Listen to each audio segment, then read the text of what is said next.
Hey everybody, welcome back to my channel. Today I am actually doing a video on how to start making high quality time-lapse drawings for YouTube. I get a lot of questions about how I started doing that and what things I use as far as like cameras and lighting and how my setup is.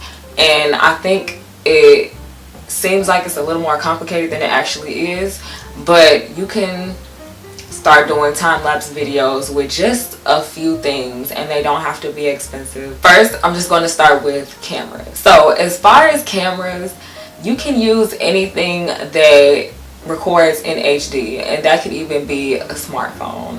I have a smartphone, it's the Google Pixel. It records HD video. Most iPhones record HD video. A lot of people actually hold their phones up while they're drawing and recording. That I would not advise. If you're going to record your drawings with a smartphone, then you should definitely get a tripod that is made for a smartphone. I have one right here. You actually can bend and twist the legs, so mine are all twisted up because I had it wrapped around my camera tripod so that I could live stream on Periscope when I was drawing. So if you have one of these, I'll link it below if you don't have one of these, but you can use this to record your drawings with your smartphone. What I think is a better option is to just go ahead and get a digital camera or a DSLR camera. For those of you who don't know what a DSLR camera is, that's basically a camera that you can switch lenses with. So that's what most YouTubers record their videos with. And as far as like a digital camera, that's kind of like the type of cameras that people vlog with. They're smaller, you can't switch the lenses or whatever.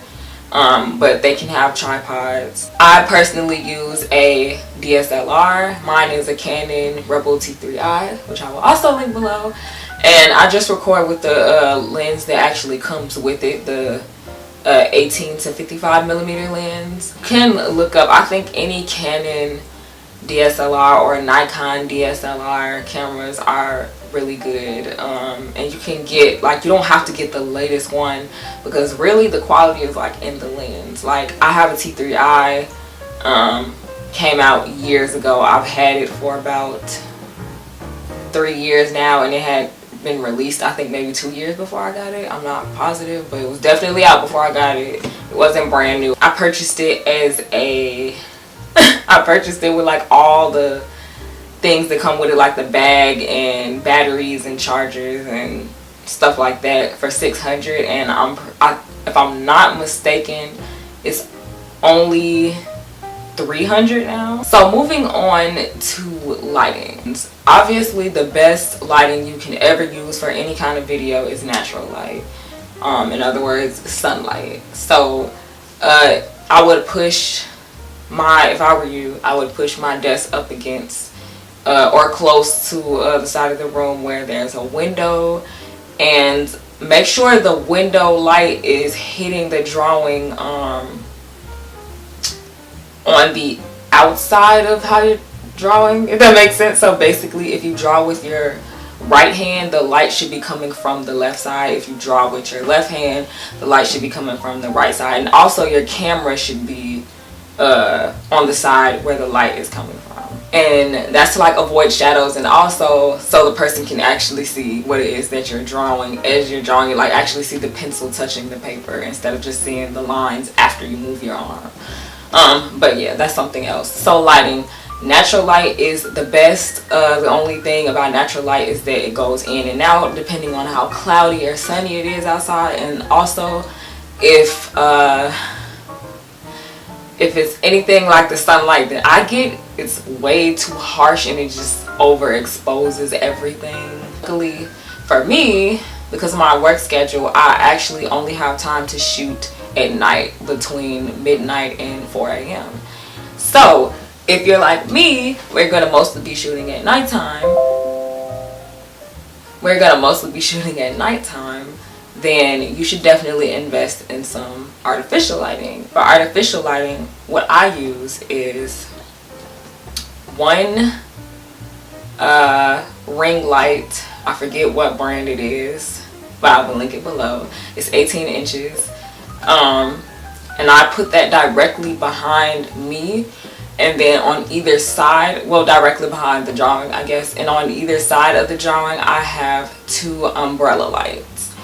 And because I'm using this artificial lighting, I will have my camera settings set to record on fluorescent light, because that's what it is, fluorescent lighting. If you were shooting in daylight, you can set it to daylight. If you're shooting in like a place that's really warm and you kind of want to cool it down, you would set it to like tungsten lighting. Of course, I have links to the artificial lighting that I use in the description box, and it's super expensive. The ring light was expensive, I will say that. The umbrella lights were a lot cheaper than I thought they would be. Another tip for recording time-lapse drawings for YouTube is to have a wide, flat, sturdy surface to draw on. And I say that because when I first started, I didn't have a real desk. So I was drawing on my bed. And if you go back and look at my first time-lapse drawings, like the Beyonce, the Michael Jackson, you can see that every time I put my arm down to like draw, the drawing will like kind of sink into the surface that I was drawing on a little bit. It's because I was drawing on my bed. So yeah, a flat, wide, sturdy surface. I think it'll also help make your drawings just look a lot cooler if you have a wide surface, because then you can, for one, I mean, obviously you need a large workspace, but you can also like set all your little art supplies next to your drawing. People can see what you're using, and it really adds character to the actual video. And you see the lines on me right now? These are the lines that are going to be on your drawing if you record your drawing in front of windows with lines on them. Okay, so editing software. When it comes to time-lapse drawings, the video editing software that you choose is probably the most simple decision you're going to make. You don't need anything extravagant for time-lapse drawings, because essentially all you're doing is speeding up the process.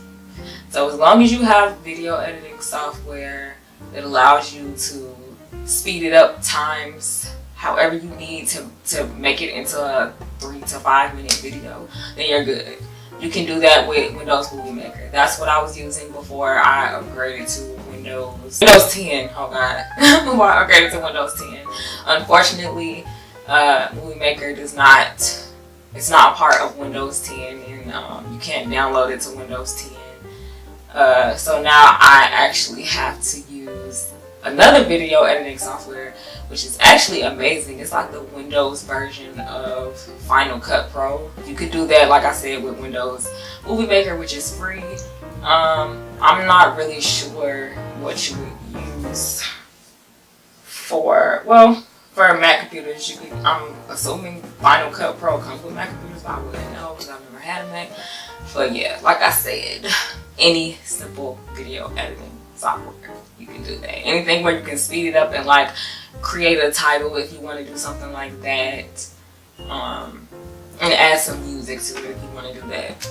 So that's the simple, easy part. So now to show you guys how simple it is to set up your workspace or whatever, I'm just going to show you guys my setup for when I draw.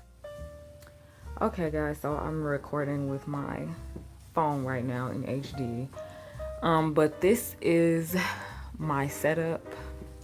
I don't know if it's hard to see. Let me let some light in.